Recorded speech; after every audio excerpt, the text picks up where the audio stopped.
Halo, selamat pagi. Assalamualaikum warahmatullahi wabarakatuh. Kembali lagi di pelajaran sejarah.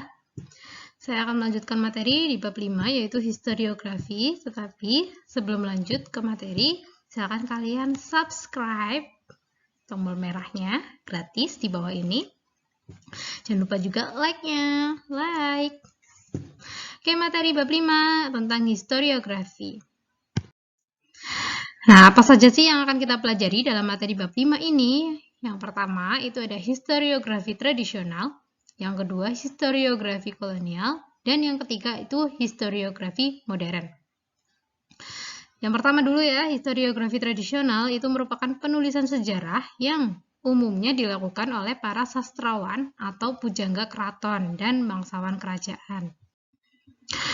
Historiografi tradisional itu memiliki beberapa ciri-ciri. Yang pertama itu bersifat istana sentris. Lalu ada juga regiosentris, feodalis aristokratis, bersifat subjektivitasnya tinggi. Lalu ciri yang selanjutnya mengandung anakronisme dan dalam penyusunannya. Dan ciri yang terakhir itu bertujuan melegitimasi kekuasaan serta kedudukan raja. Ini yang penting ya. Semuanya penting. Istana sentris jelas karena historiografi tradisional ini terjadi pada masa kerajaan-kerajaan seperti Hindu-Buddha dan Islam di Indonesia. Regiosentris tadi sudah saya jelaskan. Kerajaan-kerajaan Hindu-Buddha. Nah, ini kan sudah regio, wilayah, religio magis gitu ya. Lalu feodalis aristokratis, subjektivitasnya tinggi. Jadi semua yang ditulis adalah yang baik-baik dari raja gitu. Mengandung anakronisme dan jadi kerancuan, tidak urut sesuai dengan tahun waktunya atau tidak kronologis. Bertujuan melegitimasi kekuasaan. Jadi ada raja nih yang berkuasa di kerajaan, di suatu kerajaan, terus dia membuat sebuah tulisan mengatakan bahwa raja ini berhasil membuat bla bla bla bla. Nah, demikian. Jadi itu untuk melegitimasi kekuasaannya di situ supaya orang lain tuh tahu. Berdasarkan pembagian waktunya, historiografi tradisional ini dibagi menjadi historiografi tradisional Hindu-Buddha dan historiografi tradisional Islam. Nah, ciri-ciri historiografi tradisional masa Hindu-Buddha itu ada karya yang dihasilkan berupa terjemahan dari naskah-naskah dari India. Lalu yang kedua, bersifat religio magis. 3, bersifat istana sentris. Nah, contohnya apa saja? Contoh historiografi masa Hindu-Buddha ini adalah kitab Mahabharata dan Ramayana. Lalu ada juga kitab Pararaton, kitab Nagara Kertagama, kemudian ada Babat Aryatabanan, ada Babat Tanah Jawi, ada Babat Giyanti, dan lain-lain. Ciri-ciri historiografi tradisional masa Islam itu juga sama, ada 3 ciri-cirinya, masih mengandung unsur mitos. Lalu sudah mengenal unsur kronologi, yang ketiga bersifat etnosentris, jadi kedaerahan. Nah, contoh historiografi masa Islam itu ada hikayat Raja-Raja Pasai, hikayat Aceh, Babat Demak, Babat Tanah Jawi, dan Babat Giyanti.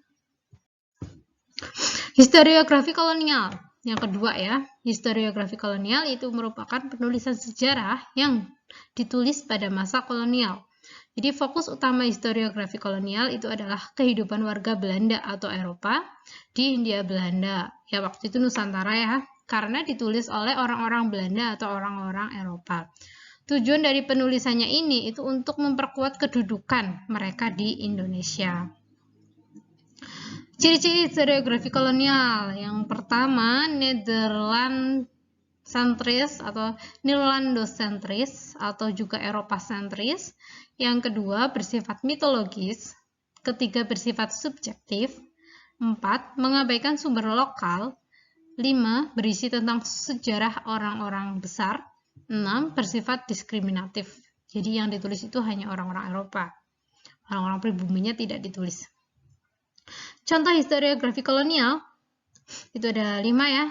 Yang pertama ada Berknop, Leerbock, Gelsci Denis, Van Nederlands, Oost-Indie, karyanya A.J. Eichmann dan F.V. Staple. Lalu ada juga yang kelima itu History of Java 1817 yang dikarang oleh Thomas Stamford Raffles. Dan yang ketiga itu historiografi modern. Nah, historiografi modern ini muncul akibat adanya tuntutan ketepatan teknik untuk mendapatkan fakta-fakta sejarah.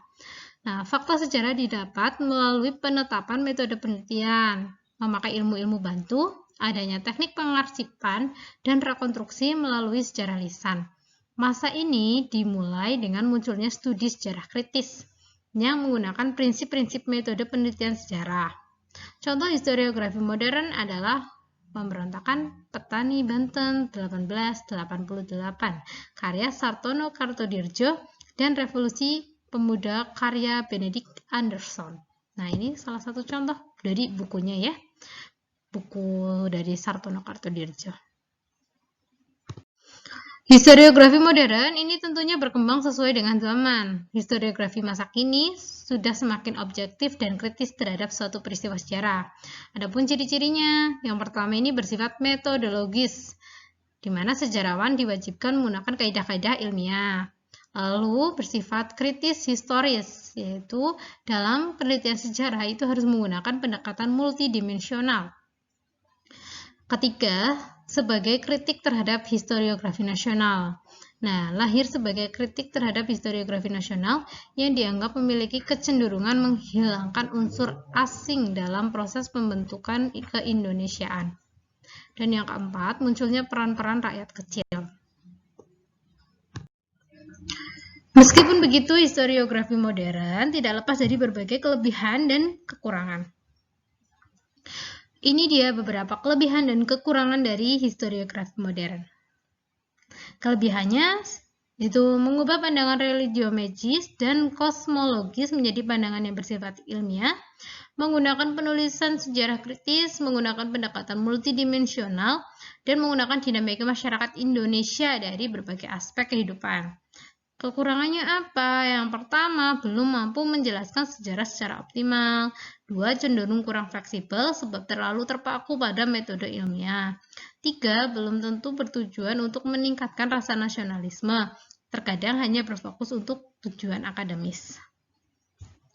Oke, tadi sudah saya bahas bab 5 tentang historiografi. Jadi historiografi di Indonesia atau penulisan sejarah yang ada di Indonesia ini terbagi menjadi 3. Yang pertama, historiografi tradisional, yang diantaranya itu ada Hindu-Buddha pada masa Hindu-Buddha dan juga pada masa Islam. Lalu yang kedua, itu ada historiografi kolonial, di mana semua penulisan sejarah itu terfokus pada orang-orang Eropa, orang-orang Belanda. Dan yang ketiga itu historiografi modern atau nasional. Jadi sampai sekarang nih, jadi setelah masa penjajahan, setelah Indonesia merdeka, penulisannya sampai dengan sekarang itu masuk ke historiografi modern atau historiografi nasional. Oke, seperti biasa, kalau kalian masih bingung, silakan kalian komen. Lalu kalian bisa komen juga di forum pada saat kita melakukan pembelajaran. Terima kasih ya, semoga kalian tetap sehat. Semoga materi dari saya itu selalu bermanfaat. Terima kasih, selamat pagi, siang, sore, ataupun malam, dimanapun kalian melihat ini, kapanpun kalian melihat ini. Dan jangan lupa subscribe di bawah, tombol merahnya diklik ya, gratis. Ya, Assalamualaikum warahmatullahi wabarakatuh.